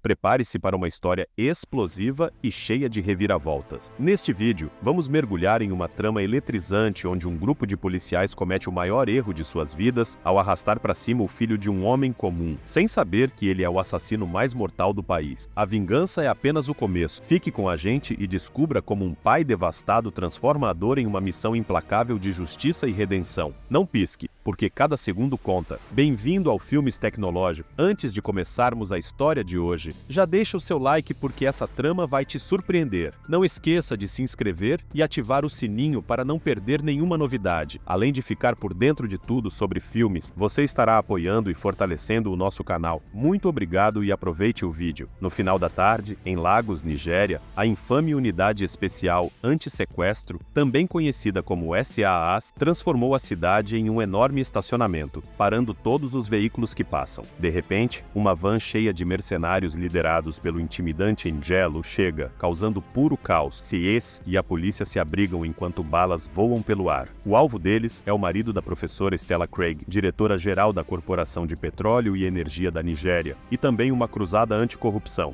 Nesse momento, 2 policiais intervêm e começam a atirar nos mercenários, mas, infelizmente, são rapidamente silenciados por um traidor do SAAS chamado Abomi. A babá tenta desesperadamente escapar com o bebê, mas um cara com dreadlocks a arrasta para cima sem piedade. Embora Angelo não planejasse levar o bebê, o cara com dreadlocks faz isso imprudentemente. No entanto, quando está prestes a pular no carro, reforços do SAAS chegam e começam a atirar nele. Ele é arremessado ao chão por uma explosão de carro, mas milagrosamente ileso. Enquanto Angelo e sua gangue fogem, o cara com dreadlocks é preso e levado sob custódia, mas de alguma forma Abomi mexe os pauzinhos para que ele seja libertado. Em outra parte da cidade, conhecemos Paul e Damilola Eda, pai e filho que são super próximos, apesar de suas crenças religiosas diferentes. Paul está ansioso para que seu filho se junte a ele na igreja onde vai pregar naquela noite, mas Damilola é firmemente contra, dizendo que não acredita em Deus de jeito nenhum. Enquanto estão indo para seus trabalhos, um locutor de rádio fala sobre o recente sequestro e descreve o suspeito como um homem alto, negro e com dreadlock. Acontece que deram a informação errada, afirmando que o suspeito havia escapado. Mais tarde, uma jornalista chamada Victoria entra em um escritório editorial movimentado. Sua editora Judith diz que o relatório sobre a morte de um jornalista não pode ser publicado porque não há provas suficientes. Descobrimos que o relatório em que Victoria está trabalhando é sobre sua própria mãe. Em seguida, Angelo entra em contato com a professora Craig e a coloca em uma situação difícil, fazendo-a escolher entre salvar seu filho ou seu marido. Sobrecarregada, ela luta para encontrar palavras, mas acaba implorando pela vida de seu bebê. Chocantemente, Angelo vai contra e puxa o gatilho. Os gritos do bebê se interrompem, desencadeando os gritos angustiantes do pai e os soluços da mãe no telefone. Depois de destruir completamente a mulher, Angelo diz a ela que, se quiser ver o marido vivo, deve fazer exatamente o que ele diz, o que significa renunciar ao seu cargo na NEOC. Ela estava lutando contra a corrupção há muito tempo e agora sua demissão se espalha como fogo, deixando as pessoas realmente irritadas. No entanto, há uma pessoa que está feliz com isso: o poderoso General Issa, líder de um exército privado que orquestrou o sequestro. Ele está emocionado ao ver seu plano bem-sucedido e anuncia orgulhosamente seu filho como o novo diretor-geral da NEOC. Enquanto isso, Damilola está indo para a igreja animar seu pai, mas as coisas tomam um rumo inesperado quando seu táxi é parado pelos membros do SAAS. Descobre-se que estão à procura de um suspeito suspeito que se enquadra na descrição do sequestrador: alto, negro e com dreadlocks. Infelizmente, Damilola é um ajuste perfeito. O motorista de táxi assustado foge, deixando Damilola nas mãos de Abomi e outros oficiais que começam a abusar verbal e fisicamente dele. Não importa o quanto ele tente provar sua inocência, eles simplesmente o ignoram. O oficial Abomi tira sua foto e a envia ao seu superior, o comissário adjunto, que está com o verdadeiro sequestrador e também com o Angelo, aguardando confirmação. Angelo dá um sinal positivo e eles empurram Damilola para o lado da praia, apontando uma arma para ele. Apesar de suas súplicas desesperadas, Abomi arrasta para cima sem piedade, deixando-o deitado em uma poça de seu próprio sangue, tudo para que os culpados pudessem escapar da justiça. Enquanto Paul prega apaixonadamente sobre o perdão de Deus pelos erros do passado, ele é interrompido pelo motorista de táxi. Ele não pode acreditar em seus olhos ao se debruçar sobre o corpo sem vida de seu filho. As autoridades não mostram compaixão e rapidamente levam o corpo embora, não permitindo que ele chore adequadamente. Dias passam e Paul continua imerso na tristeza pela perda de seu amado filho. O SAAS disse à mídia que Damilola era o verdadeiro sequestrador e foi morto em um tiroteio. Ouvir isso enche Paul de uma raiva avassaladora, pois sabe que seu filho é inocente. Ele vai ao necrotério para buscar o corpo do filho, mas o pessoal lá culpa Paul por ter um filho criminoso e se recusa a liberar o corpo até que a investigação seja concluída. Do lado de fora, Victoria se apresenta a Paul. Ela diz que, com base na investigação do motorista de táxi, Damilola era inocente e está disposta a ajudá-lo. No entanto, por algum motivo desconhecido, Paul descarta tudo, pensando que nada pode trazer seu filho de volta. Tudo o que ele quer agora é dar um enterro digno ao filho. Mais tarde, durante uma conversa com um velho amigo, ele contempla a morte do filho como uma punição de Deus por seus terríveis pecados do passado. No entanto, ele não pode aceitar que seu filho seja acusado de ser um criminoso. Ele vai à delegacia para verificar o caso do filho, mas, em vez disso, 2 oficiais o ignoram e começam a discutir sobre comida. As coisas escalam quando um deles tenta empurrá-lo. Ele rapidamente bate a cabeça do oficial na mesa e empurra o outro contra o armário. Enquanto isso, Victoria chega à delegacia para reunir informações sobre o caso de Damilola com um de seus contatos. No entanto, sua atenção é desviada quando vê Paul sendo escoltado por vários oficiais. Ela consegue encontrá-lo em sua cela e garante que providenciará sua liberação sob fiança. Surpreendentemente, Paul simplesmente pede que ela o deixe em paz. Como resultado, Victoria sai com cuidado, passando pelos outros detentos antes que eles possam causar problema. Depois que os oficiais batem bastante em Paul, eles o deixam ir na manhã seguinte, sem fiança. Victoria está esperando por ele em sua casa, mas fica chocada ao ver seu rosto machucado. Enquanto o velho cuida de seus ferimentos, podemos ver uma tatuagem em seu pulso, que é um sinal de seu passado sombrio. Victoria mostra a ele uma cópia do relatório policial e o acha completamente falso. Ela realmente acredita que eles incriminaram Damilola. Embora Paul entenda de onde ela está vindo, ele está preocupado com a segurança dela e sugere deixar a vingança nas mãos de Deus. Mas acontece que isso não é realmente o que ele quer fazer. Ele abre uma velha mala cheia de suas coisas militares, mostrando seu passado no exército. Então ele faz alguns telefonemas, desencadeando uma cadeia de eventos nos bastidores da cidade. Com a ajuda do relatório policial, de pessoas idosas e até de uma criança, ele rastreia com sucesso o assassino de seu filho. Ele encontra Abomi em uma boate e rapidamente o nocauteia antes que ele possa dizer uma palavra. O oficial acorda para se encontrar amarrado a uma mesa com as pernas abertas. Seus colegas de trabalho também estão lá, amarrados e sentados no chão, fazendo sons abafados. Paul liga uma serra circular e começa a movê-la em direção à virilha do assassino. Eles estão todos tremendo de medo e, eventualmente, o assassino começa a falar por medo. Quando Paul pergunta quem entre eles tirou a vida de seu filho, o assassino confessa.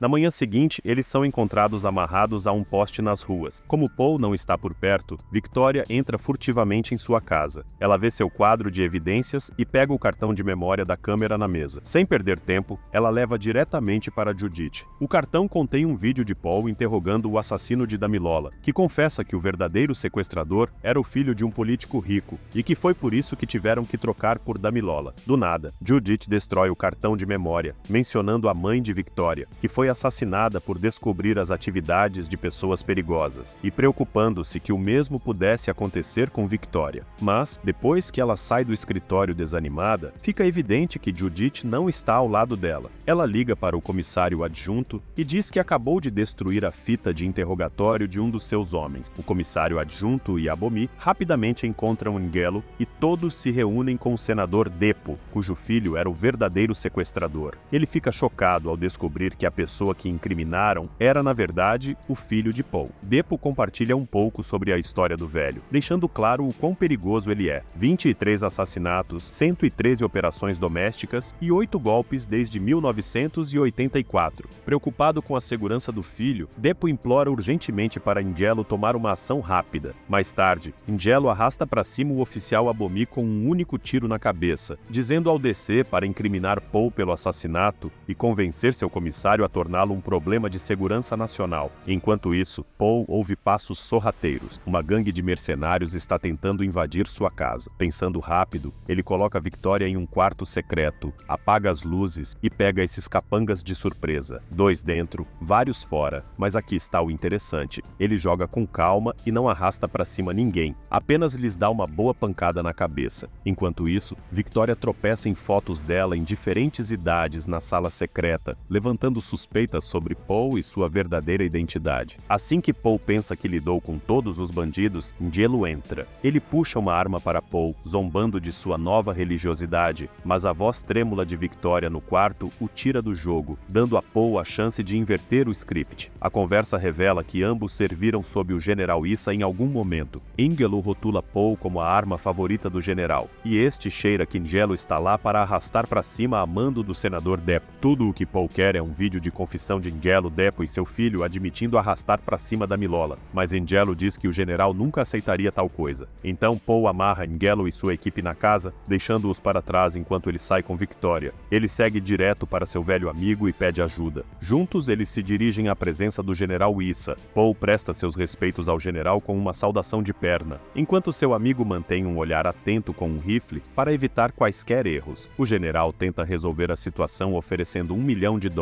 mas Paul não está interessado no dinheiro. Ele só quer o corpo do filho e a confissão mencionada anteriormente. O general culpa o comissário de polícia pelo atraso no corpo e diz que não pode fazer nada sobre o segundo pedido. Diante desse obstáculo, Paul decide que é hora de tomar o assunto em suas próprias mãos. Ele declara que vai pessoalmente pegar Depo e seu filho. Depois que o general dá alguns tapas no senador Depo, ele decide trazer um assassino de primeira linha para uma grande limpeza, ou como ele gosta de chamar, uma fumigação. Primeiro, o assassino vai direto ao grupo do SAAs envolvido no assassinato de Damilola e resolve o assunto, deixando para trás uma cena que apenas um pai poderia orquestrar. Quando o comissário chega à cena do crime, ela está furiosa e rotula Paul como o inimigo público número 1. Por outro lado, Victoria passa por uma igreja para ver o padre Omotosho, o cara que tem sido como um pai para ela desde a infância. Depois que ela viu suas próprias fotos na casa de Paul, ela começou a duvidar de sua história. Como resultado, ela tira algumas fotos furtivas do diário financeiro da igreja. Mais tarde, o amigo de Paul lhe dá informações sobre onde encontrar seu antigo camarada Richard, também conhecido como Big Daddy, que tem um problema pessoal com o general. Paul vai ao local e encontra uma mulher em pé na frente de sua loja. A princípio, ela nega qualquer conexão com Big Daddy, mas quando vê o quão persistente ele é, ela o convida a entrar. No entanto, há um cara que vê Paul, pega seu telefone e liga para dedurá-lo. Mais tarde, em uma caverna secreta sob a loja, descobrimos que Big Daddy é, na verdade, a mulher. Richard, seu marido, encontrou seu fim nas mãos do general Issa quando tentou desertar de seu exército. Ela está fervendo de raiva, ansiosa para acertar as contas com o general, mas não tem o poder de confrontá-lo. Ela continua dizendo que se não fosse por entregar um livro misterioso conhecido como o Livro Negro ao general, Paul também teria sido arrastado para cima. Paul afirma que pode tirar todo o poder de Issa, mas apenas com a ajuda dela. Sons de sirenes de polícia e tiros sinalizam a chegada da polícia e do assassino contratado por Issa. A conversa deles fica inacabada e Paul consegue escapar com sucesso. Então, Paul visita outra mulher, o comissário de polícia, entrando furtivamente em sua casa. Ele explica que arrastar para cima os oficiais do CAAs não estava em seus planos, apontando que, se quisesse arrastar para cima, não os teria deixado na rua em primeiro lugar. Depois de explicar toda a verdade sobre o que aconteceu com Damilola, ele pede que ela dê o corpo do filho e garanta a segurança de Victoria. Assim, ele pode entregar os verdadeiros criminosos à polícia. No dia seguinte, o comissário questiona o DC sobre os detalhes estranhos em seu relatório sobre o assassinato de Damilola. Por exemplo, o relatório deles diz que o garoto tinha uma arma, mas não há prova disso no inventário. O comissário está quase certo sobre a inocência de Damilola, mas antes que o DC possa falar, ele leva um tiro na cabeça do assassino no prédio próximo. Assim que o senhor assassino se prepara para sair, ele é eliminado por uma das soldados femininas de Big Daddy. Victoria volta para sua figura paterna para investigar seu passado, mas desta vez ela também vê Paul na igreja. A resposta à sua curiosidade é nada menos que a verdade. Então Paul compartilha sua própria história com ela. Um jovem soldado treinado pelo general para missões difíceis, mas que de alguma forma se envolveu no negócio de drogas, ganhando muito dinheiro às escondidas com o senador Depo. A mãe de Victoria e outros jornalistas estavam expondo as conexões de drogas do senador Depo, fazendo com que o general ordenasse uma fumigação. Os não cooperantes foram marcados para eliminação. Tragicamente, a mãe de Victoria também estava nessa lista. Surpreendentemente, o assassino não é outro senão Paul. No entanto, quando ele vê a pequena Victoria, não consegue puxar o gatilho, então decide levá-la para o motocho e cobrir todas as despesas de sua criação. De volta ao presente, Victoria está chocada ao ver o assassino de sua mãe bem na sua frente e sai, com lágrimas escorrendo. Lá fora, Angelo e seus mercenários veem Victoria e atacam a igreja para arrastar para cima Paul. O padre Omotocho leva um tiro e é morto, mas Paul se levanta e elimina muitos dos assassinos. Angelo agarra Victoria e foge. Em seguida, o general dá um ultimato a Paul: render-se em 24 horas ou ver a garota ser arrastada para cima. Entra Big Daddy oferecendo ajuda, mas curioso sobre o plano de Paul. Paul começa a contar o resto de sua história. O general queria que ele morresse porque ele não arrastou para cima a pequena Victoria. Mas felizmente, ele tinha um trunfo: o livro negro. Ele continha informações sobre todos os negócios de drogas do general e de Depo. Ao entregá-lo, ele salvou a si mesmo e a Victoria. Agora, ele diz ao Big Daddy que descobriu que o livro ainda existe usando suas antigas conexões. Seu plano: recuperá-lo e tirar todo o poder do general. Paul se junta ao seu velho amigo TKO e ao Big Daddy para atacar a fazenda do general, onde estão guardando o livro negro e Victoria. TKO detona algumas explosões na cidade para desviar a atenção da polícia. Paul se rende ao general, enquanto a equipe feminina de Big Daddy, disfarçada de trabalhadores da fazenda, droga os guardas e assume o controle. O general joga um jogo doentio, forçando Victoria a atirar em Paul, mas as coisas mudam quando Paul informa que a situação está fora de suas mãos. Angelo tenta entrar em contato com os guardas da fazenda, mas ninguém atende. O general tenta buscar ajuda da polícia, mas eles dizem que estão ocupados com a explosão na cidade. No entanto, alguns veículos policiais chegam à área. Enquanto isso, a equipe de Big Daddy invade o cofre do general, encontra o cofre e pega outro documento crucial no caminho de volta. Big Daddy e dois capangas, dirigindo uma van de carga, encontram a polícia e Angelo. O caos começa com a ordem de Big Daddy de detonar uma bomba. Uma perseguição acontece e eles acabam em uma garagem velha. As mulheres saem da van e Angelo revira a van esperando encontrar o cofre. Mas outra coisa chama sua atenção. Outro item que pegaram do cofre: um vídeo dos soldados do general eliminando 4 soldados do exército nigeriano. Tudo para proteger as operações de perfuração duvidosas do general. Eles já enviaram esse vídeo para o exército. Agora todos os policiais abandonam Angelo, provando que também faziam parte do plano. Aqui, as mulheres da equipe de Big Daddy saem do esconderijo, armas em punho, cercando Angelo e forçando-o a se render. Enquanto o general tenta ordenar a execução de Paul, seus próprios homens começam a murmurar palavras com Paul, em vez de obedecer à ordem. Um aceno de Paul e eles também abandonam o furioso general. Grande erro mexer com um conspirador de golpes, hein? Enquanto isso, o cofre atravessa um lago sem problemas. Agora que o general está do lado perdedor, ele está desesperado para negociar. Ele avisa Paul que, se as informações do cofre vazarem, todo o país vai enlouquecer, vangloriando-se de poder. Ele afirma que nunca enfrentará um tribunal civil. Em resposta, Paul revela uma bomba, dizendo que será um tribunal militar por arrastar para cima 4 soldados. Enfurecido, o general enfrenta a mesma solução que sugeriu a Paul no passado: uma arma sobre a mesa, incentivado a se arrastar para cima. Depois de colocar a arma em sua têmpora, ele a vira para Paul e puxa o gatilho, apenas para descobrir que a arma está descarregada. Vendo isso, Paul deixa o general enquanto o chama de covarde. Pouco depois, oficiais do exército chegam para levar o desgraçado general. No rescaldo, Paul entrega justiça a singelo bem na frente da mãe e da esposa de suas vítimas. Ele também escreve uma carta para Victoria, pedindo que ela abra o cofre e leia o livro negro. Em uma reviravolta chocante, ele revela que Judith foi quem traiu a mãe de Victoria, além de trair a própria Victoria. Com o livro negro em mãos, Victoria garante a prisão rápida de Depo. Finalmente, Paul dá um adeus adequado ao filho, enterrando-o. Por falar nisso, não estou claro sobre o que aconteceu com o filho de Depo.